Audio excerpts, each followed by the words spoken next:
Hi there, my name's Isha Ropert and welcome to The Higher Life, where we take concepts that are considered esoteric, spiritual and new agey and show you how you can apply these in a practical way to really empower your life.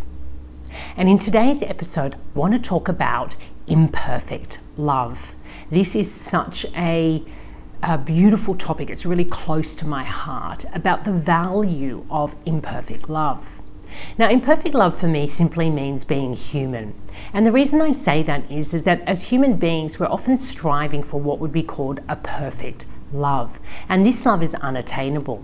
The love in which, everything works out perfectly, that we are the perfect person, that we are the perfect parent, that we know how to love unconditionally, that we have this experience of bliss, that our love is so great that it can heal everything. There's this beautiful mythology around the capacity of love to heal all our suffering on the planet. And I think that is probably entirely possible when we have reached a certain state of spiritual maturity that allows us to live in a state of really non-agenda love.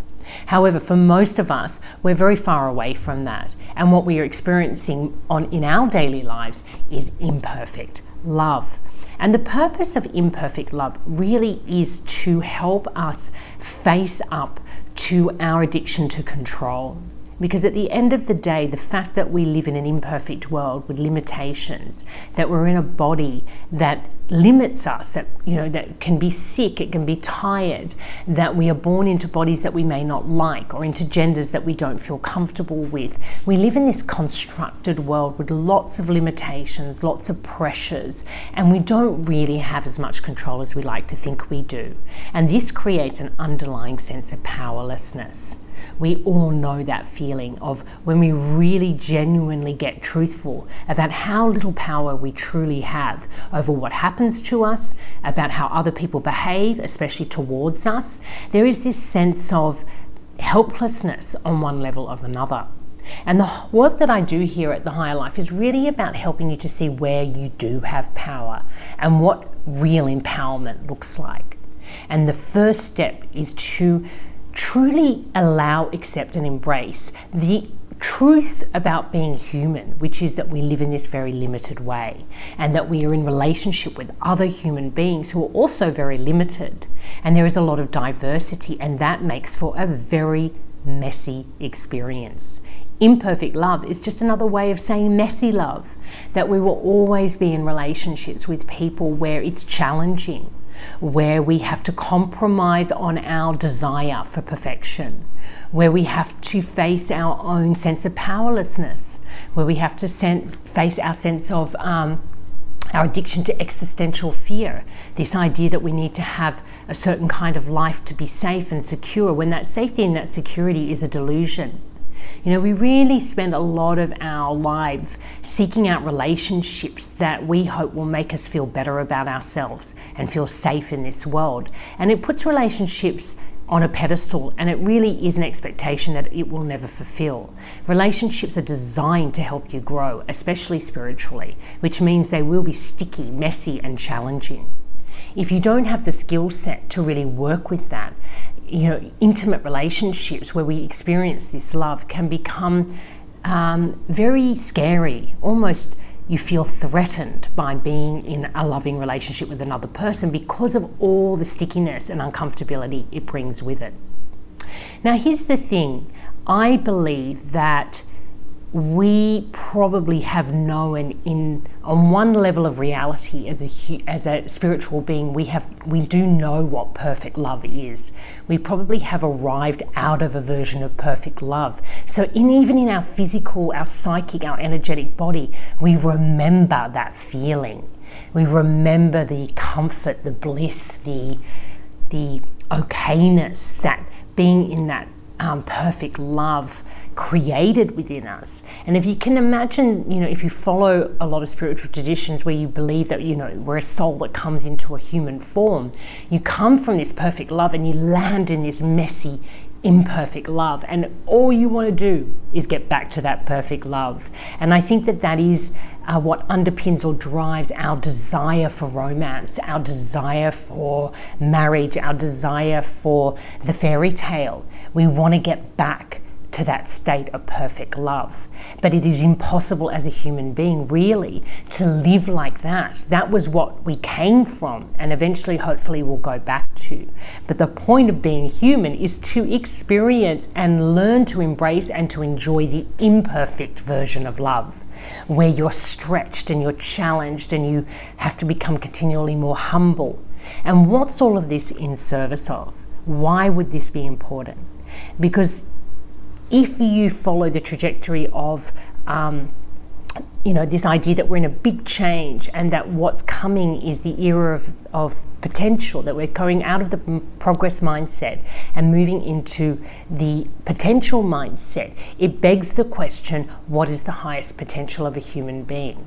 And I believe, out of the work that I've been doing for the last 15 years and with all the teachings that I have come across, that there is one core message, and that is the highest potential of the human being at this time in history is to cultivate what would be called a compassionate mindset, to move out of the progress mindset where we're all about advancement and improvement and move into the capacity for human beings to truly tolerate their own humanity and the humanity in others. And when we're capable of doing this and we master it, we are able to live in a system, systemically, we're able to live as a species completely comfortable with our own uniqueness and completely open and transparent to the people around us.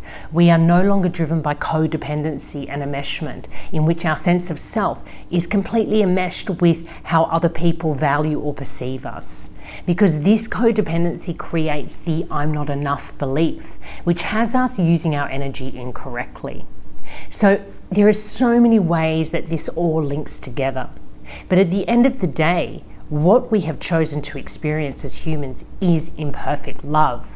So when we're going through our marriage struggles, our parenting struggles, our struggles with our own self-love, it's all part of the process. It's what we were here to do and experience. There's absolutely nothing wrong. It's in fact perfect. And what we're being asked to do is to learn to deeply appreciate our own humanity. And our own humanity is that imperfection. So in order to really truly embrace ourselves as human beings, we need to embrace the imperfect version of love.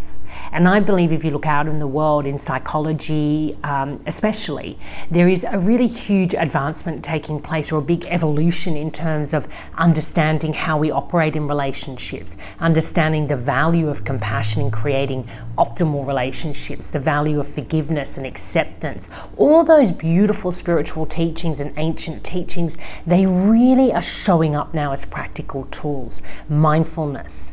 Mindfulness and meditation help us cultivate the kind of mindset that can be compassionate. We have been building up to this point for decades, for centuries, and learning to appreciate the power of imperfect love. Wow, that is just going to change the quality of your life in a radically positive way. You're no longer going to be fearful of the imperfection, fearful of the relationship difficulties that you have with yourself and with others. They are all going to be a source of enrichment, a source of great learning, and a really powerful source of empowerment. And so I really hope that when you go out into your life today and you do come up against tension with somebody, or you're in a relationship where you feel like you're struggling, or you're wondering why your marriage or the way that you relate to your children is so challenging and so tough, you'll remember this wisdom. It's all about the imperfection. Embrace it, celebrate it, play with it, experiment with it. Let go of that existential fear that you have to get it right, that this is all there is, and if you don't get it right this time, you've failed. You're going to have lifetimes to get it right. So all you may need to do in this lifetime is to truly contemplate, if imperfect love is in fact what I'm here to experience, how does that change the way I show up to myself and to others? How does it change what I expect from my relationships, my intimate ones, in my marriages or close partnerships or my family of origin?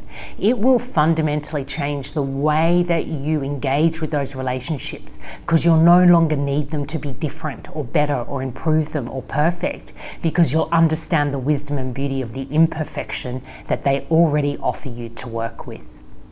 So I hope this has been inspiring. I find it such an inspiring topic.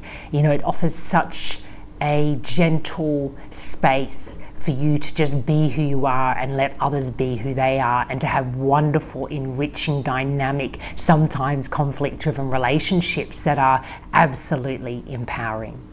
So until next time, take care and love life.